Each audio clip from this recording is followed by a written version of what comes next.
Ask the Experts About Mandevillas. I'm Diane Blazik with National Garden Bureau. We are the host of this webinar along with our members who are serving as panelists. I'm introducing Gail Pabst, who's going to wave there because she's making everything run behind the scenes. And then, as she always does, she likes to turn off her video so we don't watch her. So thank you, Gail. And now I get the honor of introducing our panelists. And we will start with Delilah Onofrey from Suntory Flowers. And then we have Lauren Kilpatrick and Allison Carlson from Syngenta Flowers. And so what I will do is I will toss it back to you guys to do your own little introductions before we get into the discussion about this lovely tropical flower. Yes, hello, I'm Delilah Onofrey. I'm the marketing director at Suntory Flowers, in charge of all our North American activities. Suntory is based in Japan, and so both the company and our sun parasol Mandevilla line are celebrating 20 years this year. So we've had some big celebrations. So 20 years of breeding Mandevillas, wide assortment of colors and forms that we'll be talking about, and pretty much created the modern Mandevilla market as we know it today, made it accessible, see it all garden retailers. Great. Happy anniversary. Okay, Allison and Lauren, you guys. Yeah, so I'll introduce myself first. So Lauren and I are from Syngenta Flowers, which is a global flower breeding company, and we breed different varieties of Mandevilla. I am the technical manager for Syngenta Flowers, so I'm responsible for our technical leads that go out and visit our customers and help them be, which are greenhouse growers, to help them be successful with the products that they grow for us, including Mandevilla. So chances are any of the plants that you've picked up from from any of the box stores, Lowe's, Home Depot, or any of your local garden centers, someone from my team has probably touched them and helped make them better. And I also manage our trialing team, who basically does floriculture research on our different flower varieties and helps us be able to grow them the best technically. So we know all about their nutrition and the pot sizes they do best in, and how best to grow them. Great, thank you. My name is Lauren Kilpatrick. I work with Allison. She's my manager. So I'm on our technical team with Syngenta Flowers. So as she mentioned, we're almost like the extension agents of the industry. So we get to help our growers grow our products and be successful with them. Great. So you look at our panelists and you know that they have a lot of experience with this crop in all different aspects, from being involved with breeding and selections and marketing and care. So we're honored to have you on our panel, and I'm pretty sure you'll be able to answer every single question that anybody tosses your way. And speaking of questions, I do have a list of questions that I've prepared and that we've gathered from our social media following. But anybody who has questions, please just put them in the chat function. And if I already have them on my list, I'll make sure that they fit in an orderly fashion. If I don't have them on my list, I'll make sure I ask your questions of our panelists. So with that, I think it might be kind of fun for you guys to talk about the different types. Well, okay. One thing we had talked before we went live here is, what exactly is the name of this plant and how do you pronounce it? So one of you can talk about that. And then also let's talk about the different types. I mean, throw out some variety names so people get those, but the different types, as well as maybe some of the new breeding work. All three panelists work for breeding companies, and I know you're working behind the scenes to bring out some new stuff. So let's just have each of you take your turn addressing some of those items.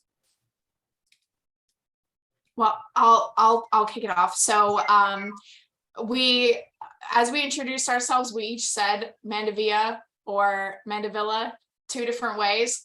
no matter which way you say it, it's right, just say it. And that's what matters. So no preference there.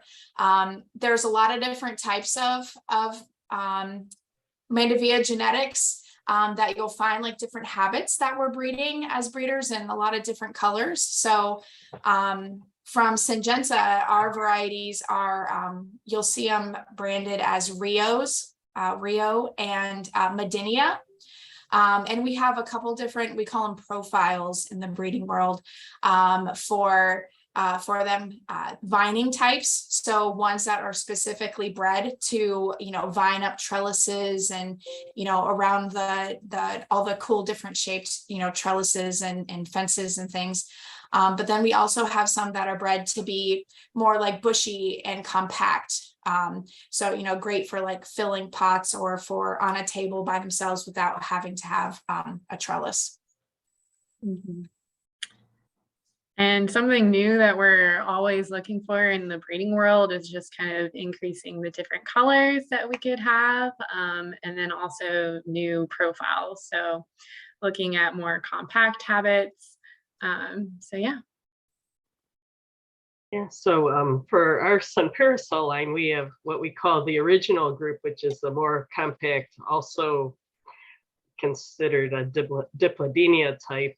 And so the diplodenia ones are the more compact. And then our giant group is the more vigorous classic Mandevilla, big vines, big leaves, really to climb up the trellis. And then we also have the pretty group, which is like a cross between the Mandevilla and diplodenia, smaller leaves, but very dense vining and lots of smaller flowers. And then we have the garden group, which has what we call our bedding plant Mandevilla. It has low breaks so that it can spread and trail, for a hanging basket or planted as you would a petunia in a bed.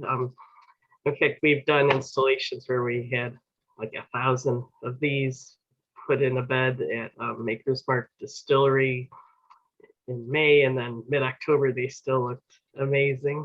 And so then we have some novelties like our apricot, really beautiful peachy flowers, and our newest one is Sun Parasol Original Sunbeam, really pretty buttery yellow in the original type. And we also have a sister brand called Sundenia, which is like the originals, but larger flowers. And one of the varieties is an excellent viner. So we have quite an assortment and got to the point where even experts in the trade, are having trouble knowing which is which. So we have a sheet that has all the bushy ones on one side and all the trellis ones on the other side.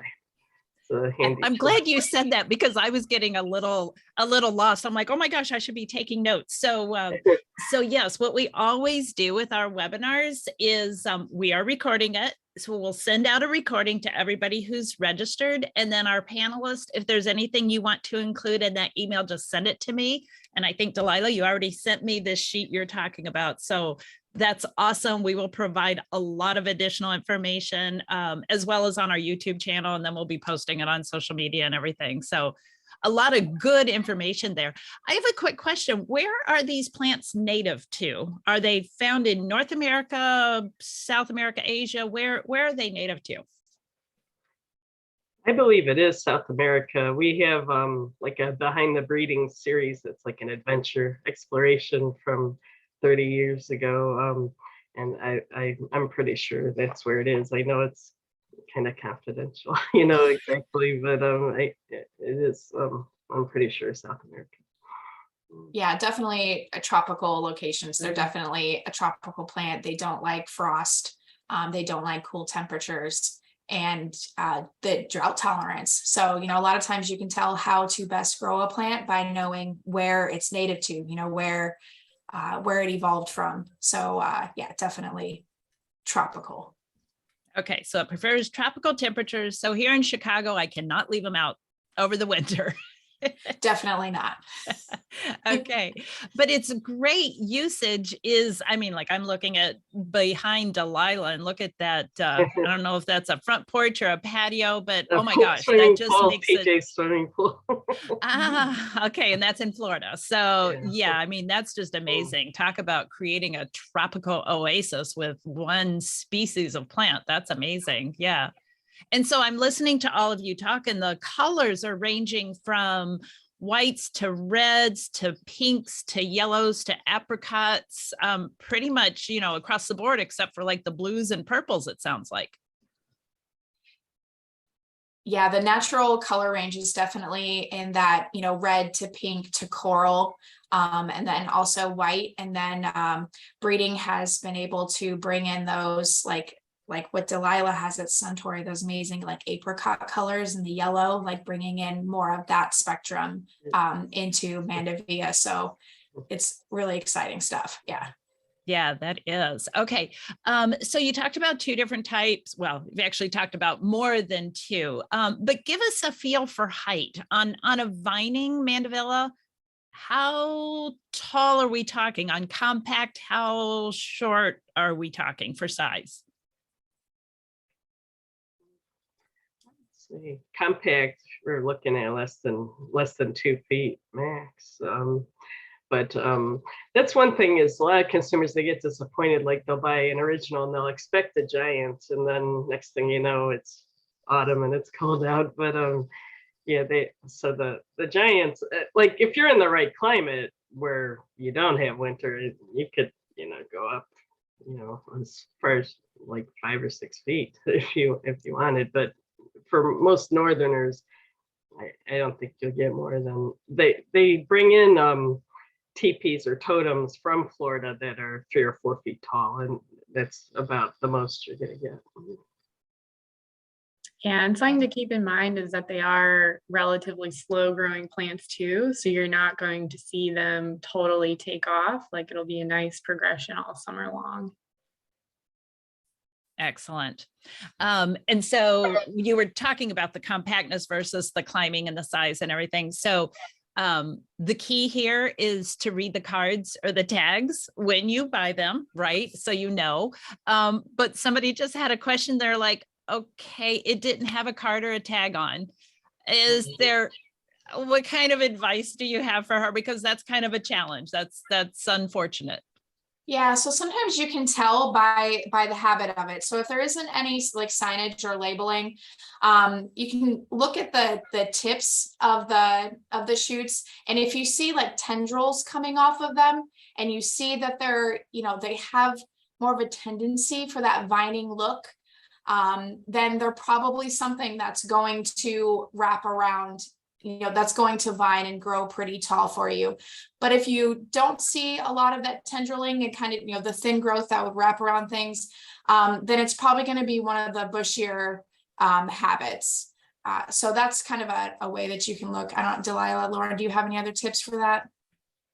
No, I think you summed it up pretty well. Yeah.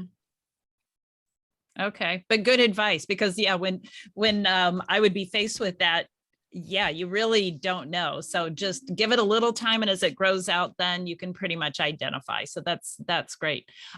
So on these climbing ones, do you recommend a trellis or some sort of structure? What's going to happen if you don't provide it? Is it just going to become almost like ground cover? Yeah, we definitely recommend, like, especially in like a patio pot, trellising it. But if you want it in a hanging basket, then it could cascade down over the sides. So it kind of just depends on where you place it in your garden. Yeah, but I think for the prettiest look, like the fullest look and the best flowering, if it has a vining habit, training it up some type of structure is going to give you the best performance and flower power. Awesome. Okay, let's talk about some other uses. So outdoors, what about as an indoor houseplant? Can you bring it in and overwinter it? Will it bloom indoors, or is this pretty much keep it outside where it's happiest?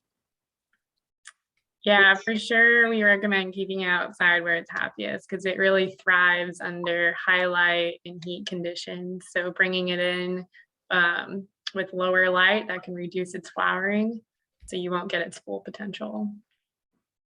Yeah, that's one of the most common consumer questions I get is, first of all, is it going to survive winter? And then second, how do I keep it alive? Where I want to say, just buy new ones. But they, the people, for me, like if you're bringing it in, just to keep it alive, that's basically all you're doing. It's not going to look great again until it's warm out again. So the goal would be to just keep it alive until, next late spring. And people with hobby greenhouses have a better job at that. And, but I mean, I personally feel it's more trouble than it's worth to bring it in and do that, but some people are just inclined to not buy new ones. And but I don't think they ever will look as great again that way unless you really have a green thumb and hobby greenhouse.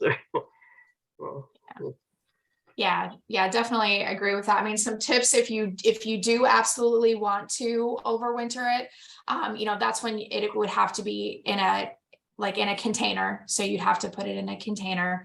And let's say you have it growing on a trellis. So, as those temperatures start to dip, back off on your watering a little bit. So, and then plan for it to go into your garage area. Basically, you're preparing for this plant to kind of go dormant over the winter, but you don't want it to freeze. So you want it, on the drier side, so you can reduce any root rot issues. If you put it into your garage or another protected space, you'll want to trim off a lot of the foliage. So get off a lot of the growth, so you kind of leave the main stems that are there, and that's going to help it to overwinter better. And then also, at that point, you're kind of doing a pinch on it too. So when it flushes out again, when you bring it, back out of your garage or wherever it's hanging out, it's going to cause even more branches and even more flowers for that next season. So, even if you want to just give it a try, it's low risk. But those are some tips. So go in and dry, trim it back, and then just, keep an eye on it. Just, check in it. Don't just totally forget about it, but check in on it just to make sure it's not, totally dying.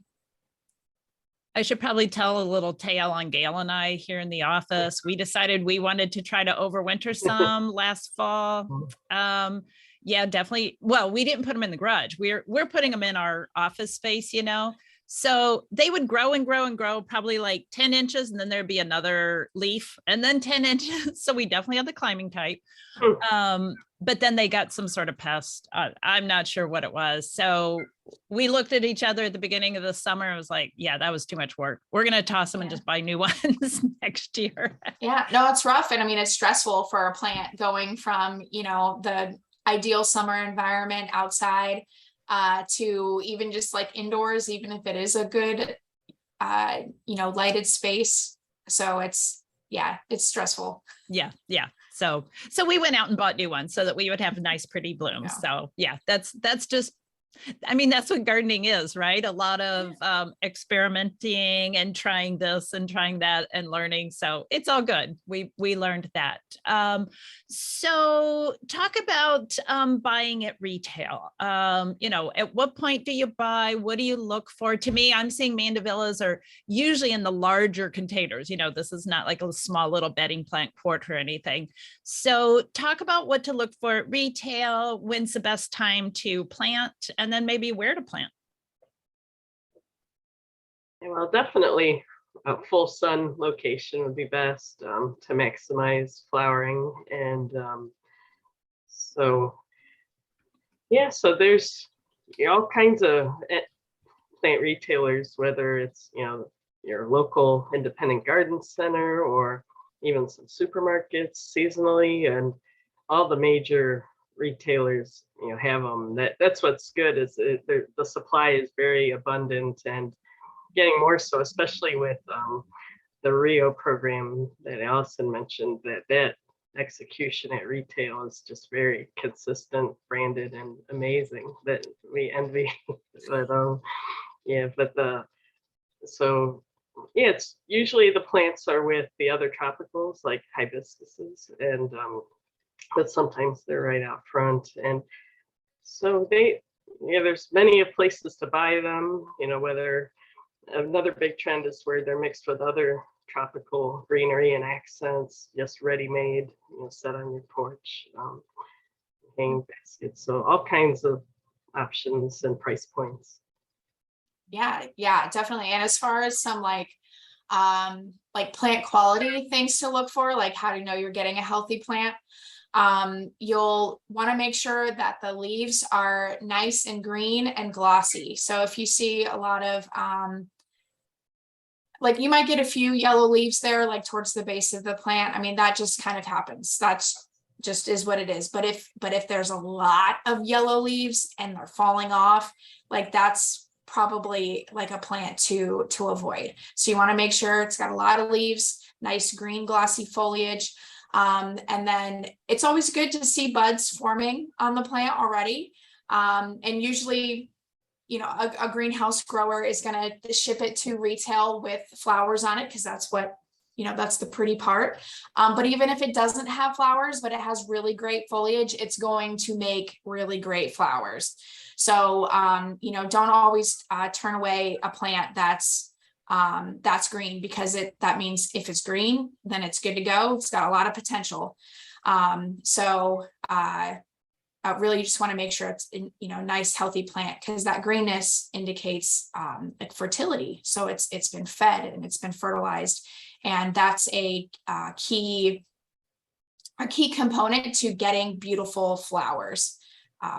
So that's definitely something to watch out for. So you said fertility. So I think what you were saying is that you can tell that the greenhouse grower, with the right technical support, has done a good job growing it.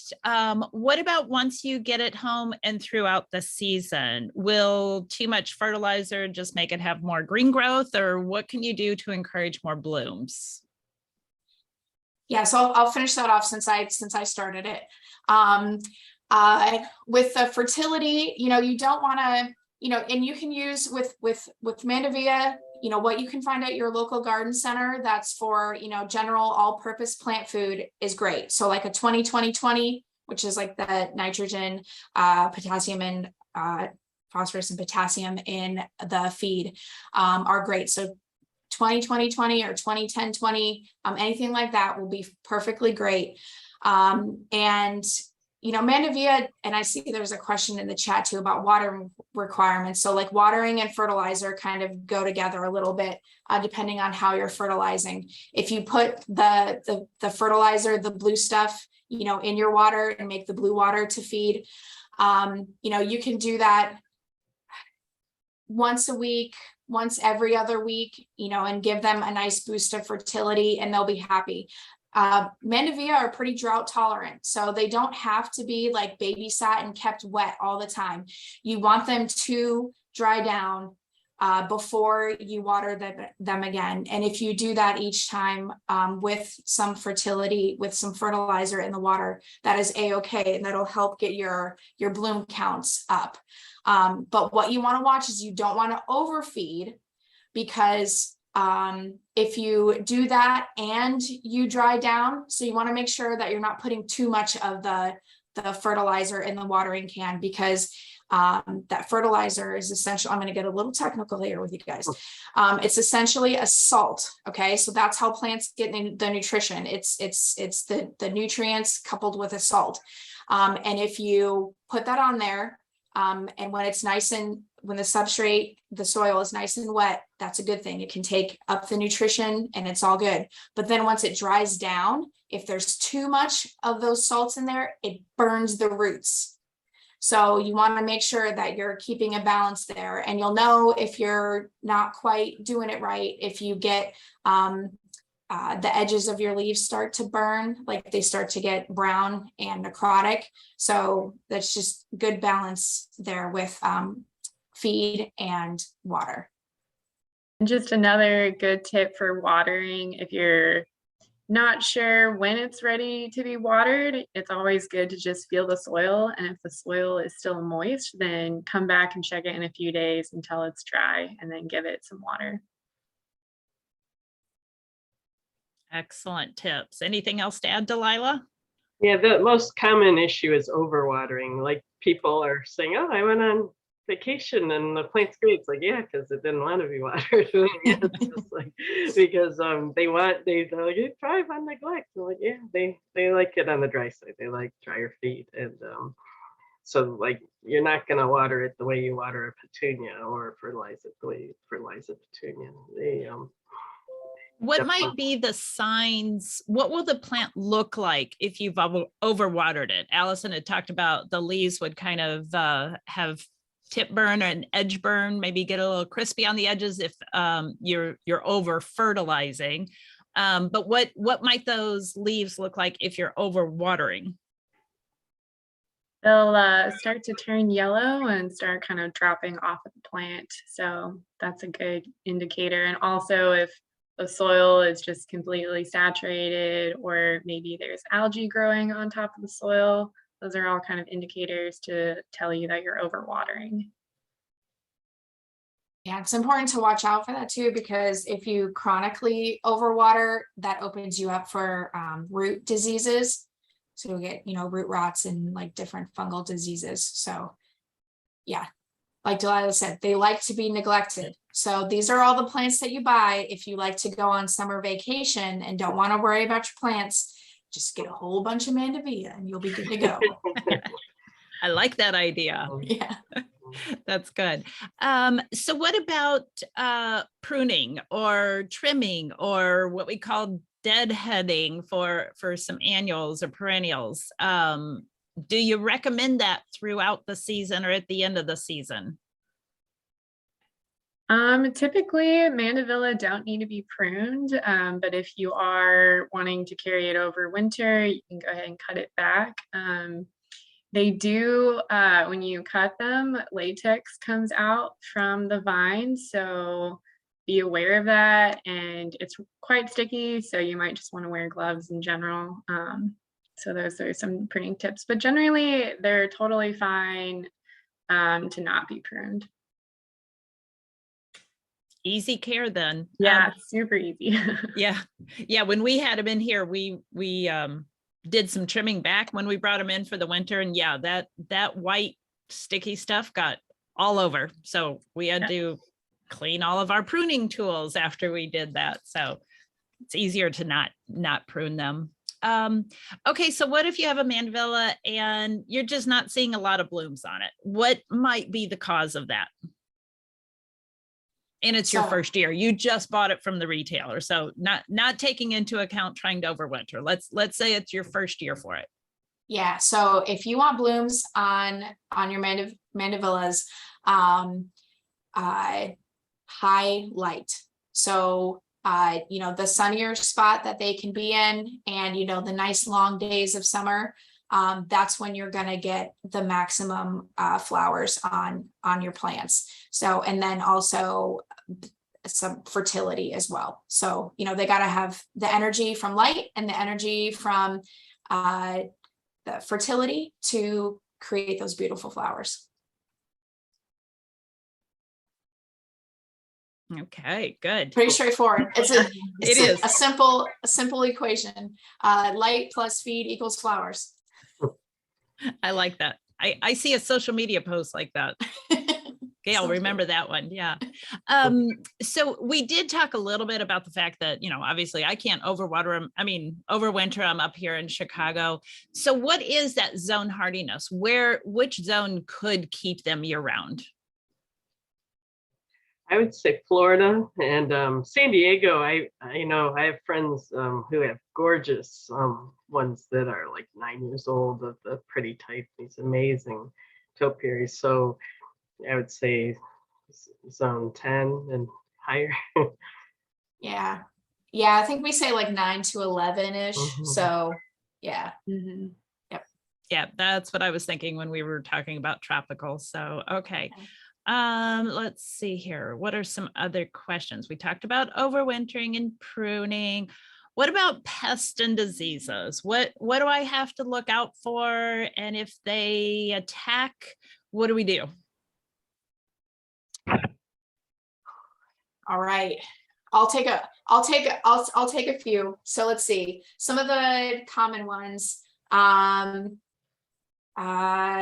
Well, let's see. We've talked about overwintering. So if you do have a nice specimen that you're overwintering from year to year, you'll want to watch out for mealybugs. Those are the common pests that kind of stick around on mature plants, and they look like little white scales over things. They're definitely a pain in the butt. You know, you can kind of, we don't recommend this to people who are growing them in, like, you know, acres and acres of Mandevilla, but you can pick them off by hand and look for them and like rinse them off with soapy water, and that'll help to control them. And then that technique also works with aphids. Aphids can, the little, I don't know, they're very like succulent looking bugs, like not in a good way, but they're the puffy things that get on a lot of your plants and kind of congregate along the stems in the areas where there's a lot of sugars flowing through. That's why they like the stems. Those can also be washed off with soapy water if you can get into the crevices and stuff. Yeah. Yeah. For the commercial grower, mites are a big deal. Like on our the giant types, the leaves that are like have little hairs attract mites more. And so we've been selecting for varieties with smoother leaves and more mite resistance. Or a lot of the classic older varieties like Alice DuPont would be a mite magnet, or even out of our giants, we've got the giant crimson and the red emperor. Even though the red emperor's got the more gorgeous flowers, it's more susceptible to the insects. And we actually have a unique variety named Mite Buster that has small leaves that have almost like a soft, like sandpapery texture that resists mites. So we are looking at breeding, you know, natural resistance. And so the remedies for the homeowner for mites and mealybugs and scale are insecticidal soap and neem oil, so the softer treatments. Yeah, and be sure when you do notice something going on to really try to identify it, because identifying it will then help you know how to treat it. So for identification, we typically say, hey, you know, take a leaf, take a picture or something to your local garden center, or contact your local extension office. Any other tips from our panelists on good ways to identify what the problem is? I think utilizing those local resources, like you just said, Diane, are the best. So, you know, utilizing the knowledge in your local garden centers. I mean, there's lots of smart people at those places who know plants, and they can help. And then, you know, if you're Googling it, you know, make sure that you're looking, you know, look for your state's extension, you know, university extension offices, you know, like if anyone's in North Carolina, NC State has great resources. Iowa, I mean, any place that has a land grant institution basically has an amazing extension office that helps with plant diseases and insects. Excellent tip. Yeah. So if you go to Google, I'm in Illinois, so I would go Illinois Extension Office. Then you should be able to find what you need. Yeah. But just make sure you know, I'm in Illinois. I'm not going to go to the Florida Extension Office. You have to go to one that's local, that understands Mother Nature in the local area, because it can be dramatically different if you're several states away. Exactly. Okay. Did we covered pests, but did we cover any diseases? Sorry, I was answering somebody else's question, so I might have missed that. I talked a little bit about root diseases. with overwatering, associated with overwatering. Yeah, typically they don't really get any diseases, but if they do, it's probably related to overwatering, like Allison said. So if you start to see that, back off on your watering and let it really dry down. That's cool. And I want to circle back because I'm sure you guys have a lot to talk about. There's probably some things you can't talk about. But when you're breeding for new varieties, talk about that a little bit. What are you trying to do? What are you trying to achieve? What's the perfect Mandevilla? Are you close to it? Do you already have it? I just think it's very interesting when we have a bunch of people that are with the breeding companies to share with us how you guys are trying to fulfill the ever-growing demand for beautiful plants.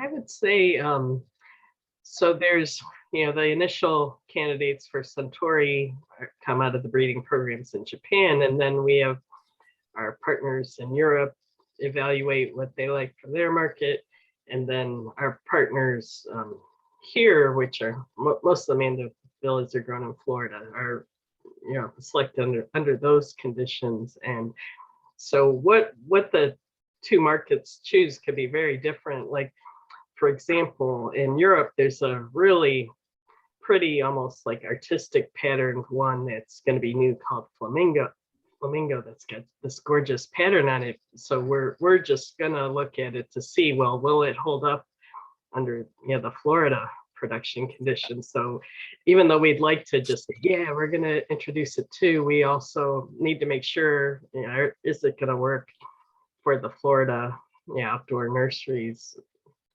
Because if that pattern doesn't show up here, then what was the point of all that? And so that's there's different production styles and different presentations and styles of growing. So that goes for it. And then also the amount of branching, which leads to how many flowers are you going to have? Are you going to be able to fill that pot with one cutting, or do you have to put a few in there?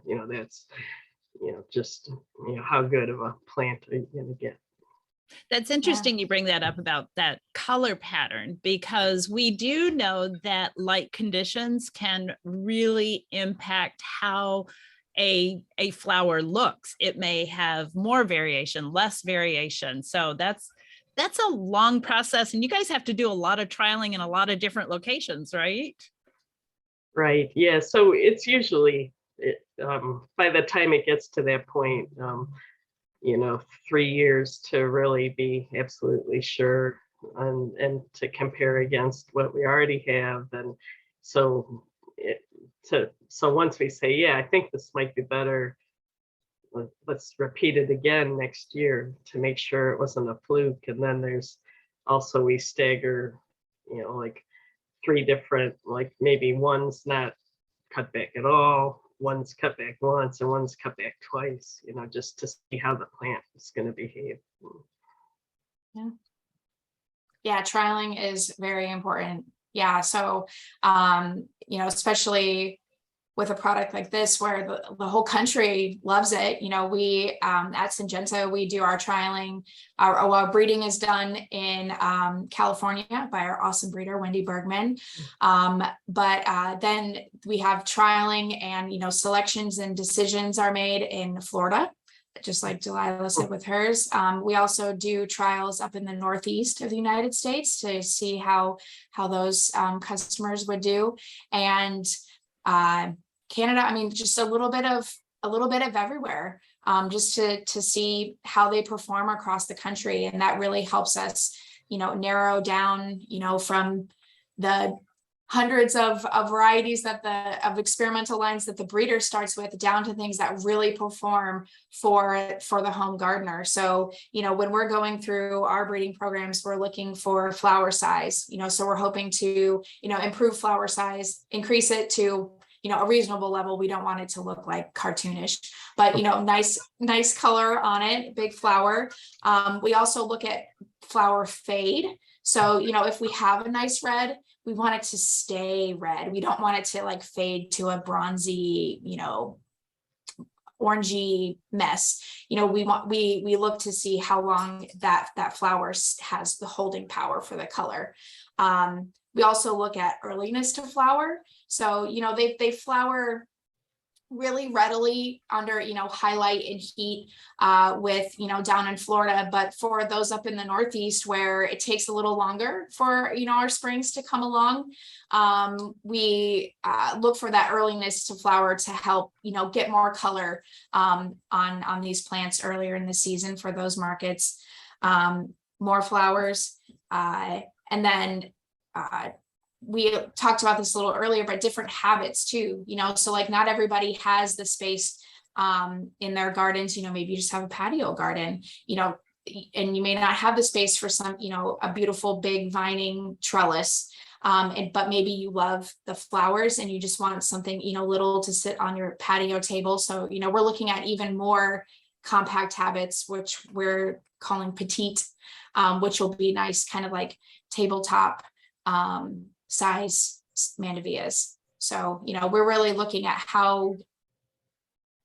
what's going to make the home gardener, going to make you all feel the most successful with the product for sure.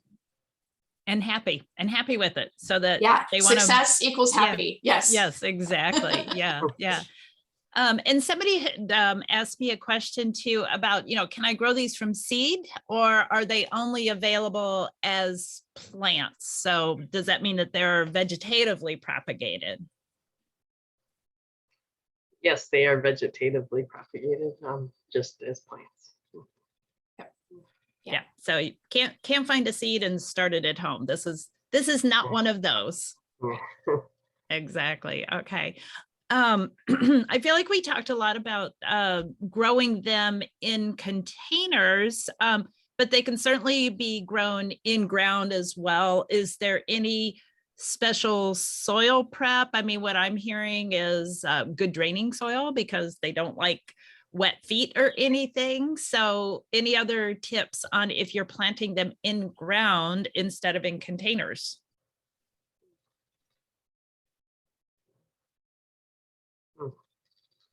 In the ground, if you're not in an area that where it's going to overwinter, like I would suggest the more like bushy types, so that way you get kind of a nice full plant and don't really have to worry about, I mean, you can put it on a trellis, but like depending on how long your growing season is, it might not create like a very full trellis in one season.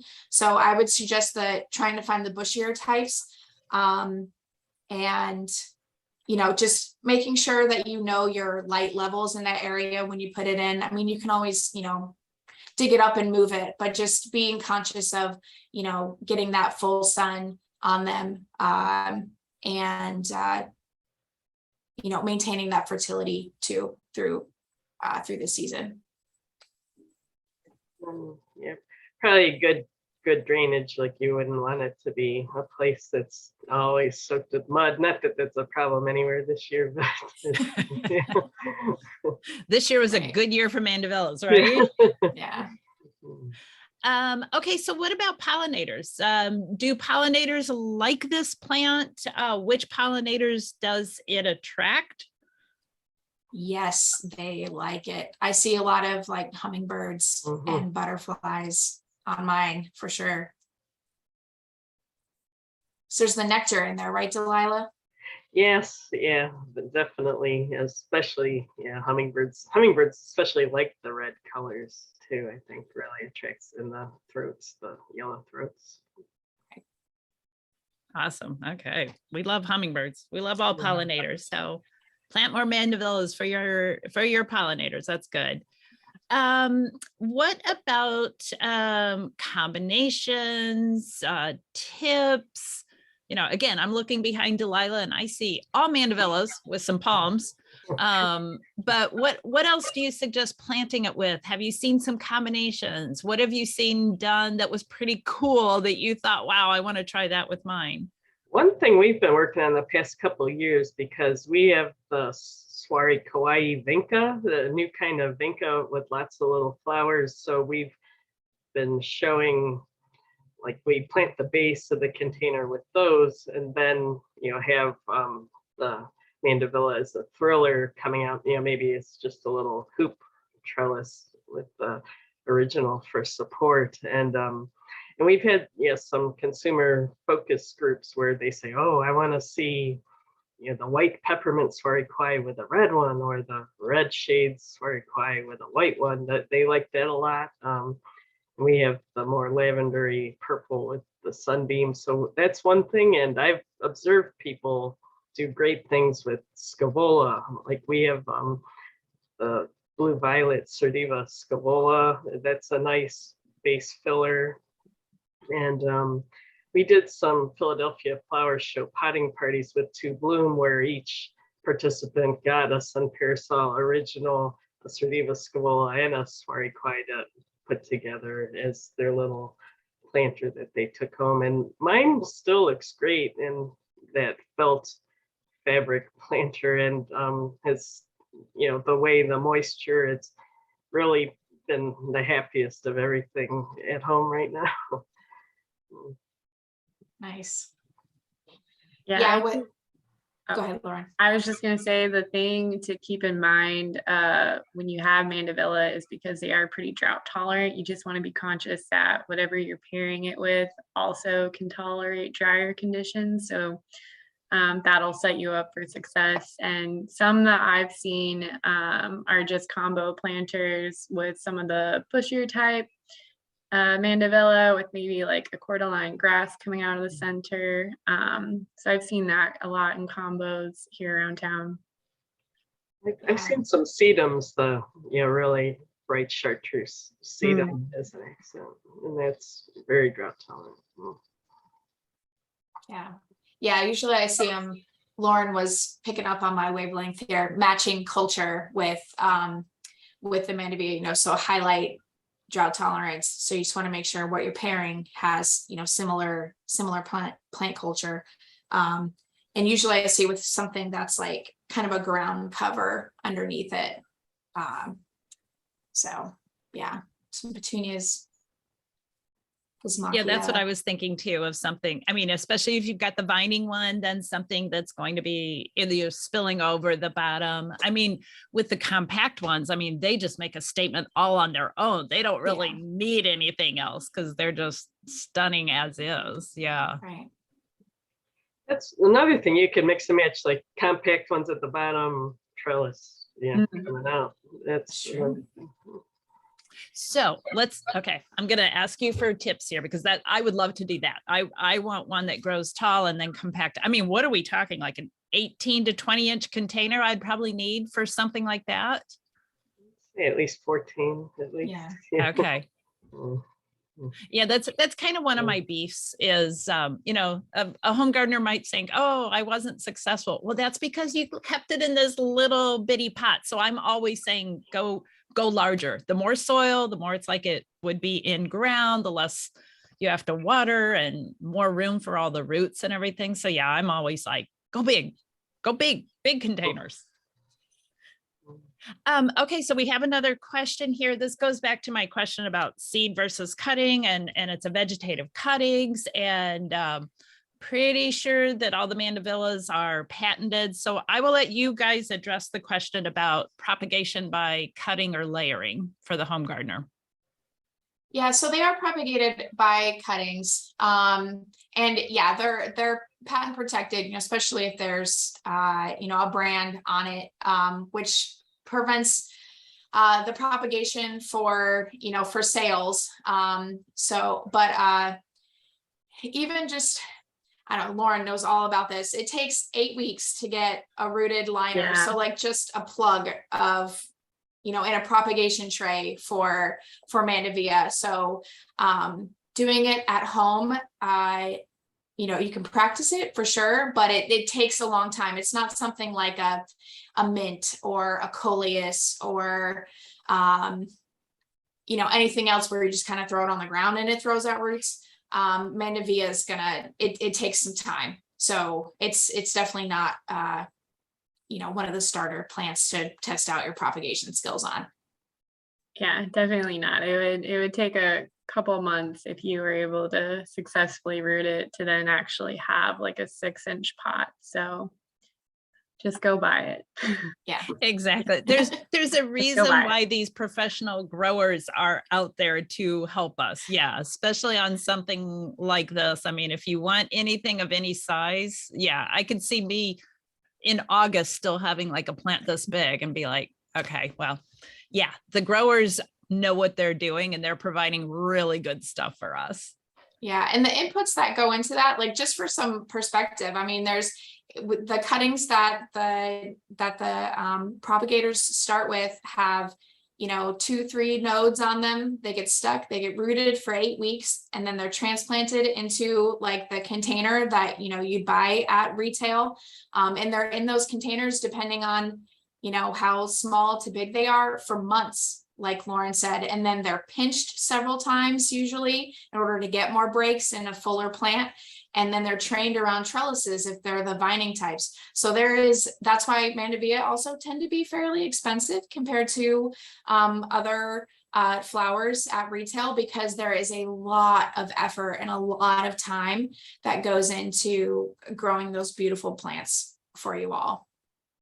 Absolutely. Months. I had no idea it was months to get to that stage.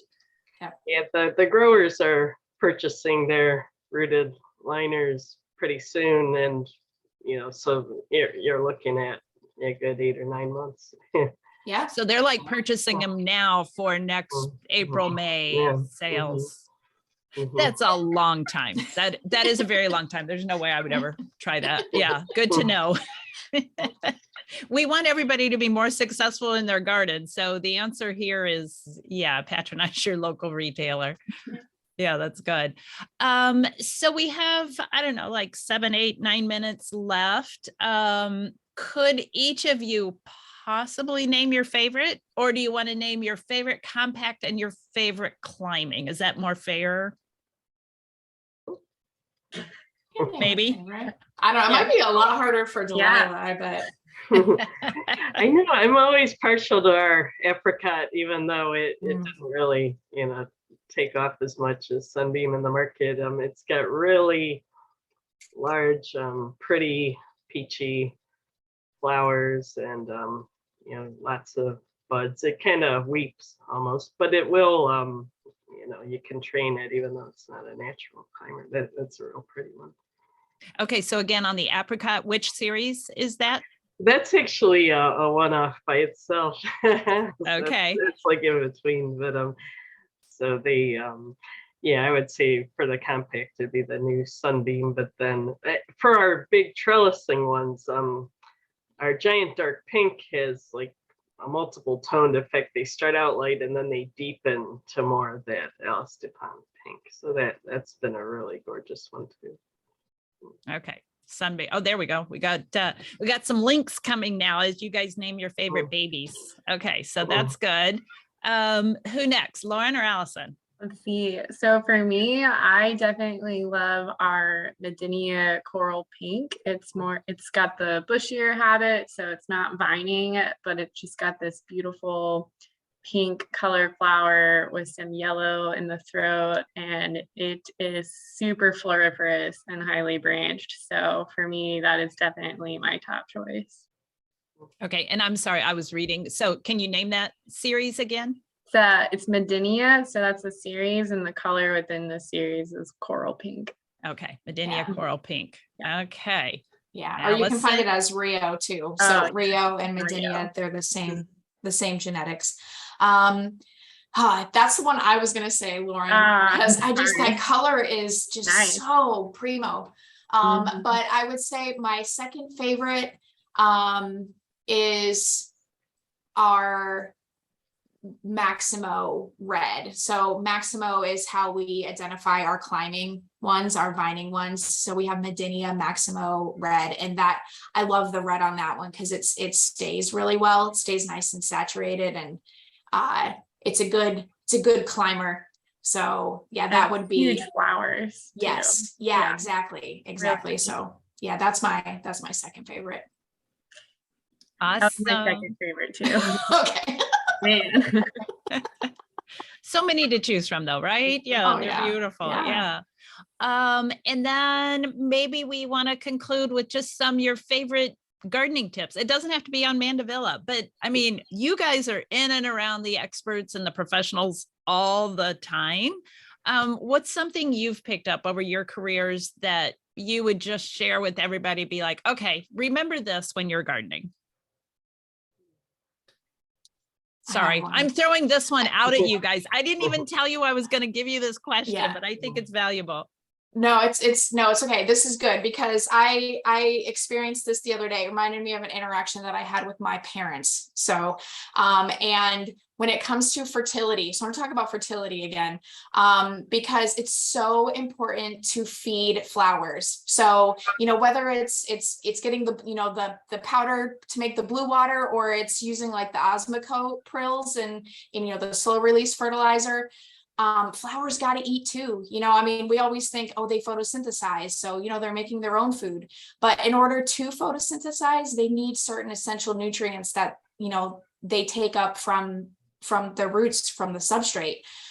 So fertilizing, really important. Like my parents the other day, they said, we were talking about the flowers. My dad really likes to do like container gardening on the deck. And he was like, oh yeah, I got these flowers the other day, and from a big like TV retailer, and they came with a free sample of this flower food that they have. And they did really well when I used the flower food, but when I didn't use it, they didn't do so well. So I guess you gotta just kind of getting curmudgeon. I guess you gotta use this food that they send with it in order for them to be successful. I'm like, yeah, Dad, it's called fertilizer, and like plants need fertilizer. It's like, oh no. I'm like, Dad, I'm not trying to be like disrespectful or anything, but I kind of the head of like technical services for a flower breeding company. So like, this is a thing. He's like, oh, okay, all right, well, I'm going to keep using the food, so it was, but yeah, so that's my tip. Feed your flowers. Please. And Allison, that's also a sign that you're an adult now, when you can tell your parents something and they listen. Yeah. Well, I think he listened. I'll check in this weekend. Report back next week. Okay. Oh, that's funny. Okay. Lauren or Delilah? Yeah, for me, it's all about the proper plant for the proper place. Like, you really got to understand your garden or your apartment. Like for me, I live in an apartment, so it's all container gardening for me right now. I'm dreaming of the day when I'm a homeowner and can completely landscape, but definitely understanding the light levels that I have. And also I can be a lazy waterer. So, looking for more drought tolerant species that can do well in containers. So proper plant, proper place. Very, very good advice. I don't know how many times when I first bought the house, I'd plant something and now I'm like, oh my gosh, this shrub is covering up the entire front door, so it's like, yeah, look at the size on the label. We talked about labels earlier. So look at the size on the label. That's always going to be helpful. Great. Okay, Delilah. I guess, well, I live in a older historic property, and so there's all these what I call happy accidents that appear, like just like you kind of be open to just kind of what happens, a lot of things that reseed themselves. Like every year we've got larkspur that's just scattered through even some like cement cracks and stuff, but it's just like it's not perfect, but it's fun and pretty, and so things that are just like to not worry too much, and just kind of mix it up, see what happens, and let things happen, I guess. What was that? Okay, Delilah, I know you're a music buff, and so you know this much better than me, but what was the song around the 90s, early 90s? Don't worry, be happy. Oh, yeah, right. Yeah. Yeah, I like that. Maybe we should figure out if we can recreate that song and include something about gardening at the end. Don't worry, be happy, just garden. Yeah. Our new theme. There we go. I like it. Yeah, I do too. So, oh my goodness. Okay, I had no idea it would be so fun to talk about Mandevillas for an hour, and now I want to go buy more. I want more, more, more. Yeah. So they're awesome. They're beautiful. They're tropical, make you feel like you're on vacation when you're at home. And that's all really, really good. So thank you to our panelists. We've recorded this. We'll send it out as a link in an email so that everybody can rewatch it if they want. We'll have it on our YouTube channel, and we will send out some additional links in the email. And I can't think of a better way to go into my weekend than having talked about Mandevilla with the three of you. It was very, very fun, and we appreciate it, and we thank you. So Thanks. don't worry, be happy, go garden. All right. There we go.